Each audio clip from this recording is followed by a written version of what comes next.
Dinas Perhubungan di Sub Kabupaten Badung akan merealisasikan pemasangan traffic light di Simpang Siligita, tepatnya di titik Puja Mandala.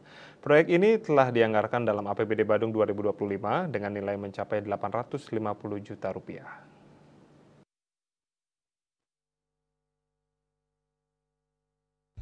Langkah ini diambil untuk mengatasi kemacetan yang kerap terjadi di salah satu titik strategis di kawasan Nusa Dua.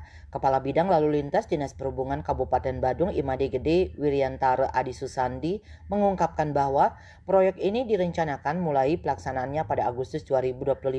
Namun sebelum itu, tim Dishub akan melakukan kajian mendalam pada awal tahun untuk memastikan desain dan pengembangan yang paling optimal.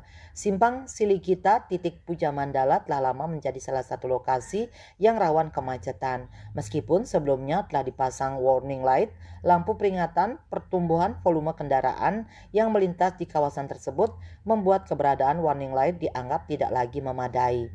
Sebagai solusinya, fungsi lampu peringatan akan ditingkatkan menjadi traffic light. Menurut Wiryantara, pemasangan traffic light dilakukan berdasarkan analisis yang matang. Salah satu syarat utama pemasangan adalah adanya volume kendaraan yang melintas lebih dari 750 kendaraan per jam selama 8 jam. Hal ini untuk memastikan bahwa pemasangan traffic light tidak mubazir dan benar-benar efektif dalam mengatur lalu lintas.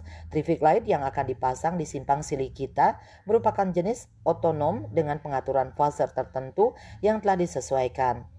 Lebih lanjut, Dishub Badung memiliki rencana untuk mengembangkan sistem Area Traffic Control System (ATCS) di masa depan. Dengan ATCS, traffic light dapat dikontrol secara real time melalui Control Center Room, CC Room, sehingga pengaturan arus lalu lintas dapat lebih fleksibel dan efektif.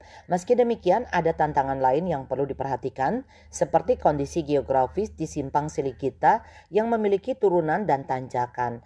Namun Wiryantara menegaskan bahwa tantangan tersebut tidak akan menjadi penghalang utama. Traffic light dirancang untuk mengatur arus lalu lintas secara keseluruhan dan mengurangi risiko kecelakaan. Lintas di simpang ini akan lebih teratur dan risiko kecelakaan diminimalkan. Dengan realisasi program ini, Dishub Badung optimis bahwa langkah ini akan memberikan manfaat nyata baik bagi warga lokal maupun wisatawan yang menggunakan jalur tersebut sebagai akses utama. Parwata Bali Pos melaporkan.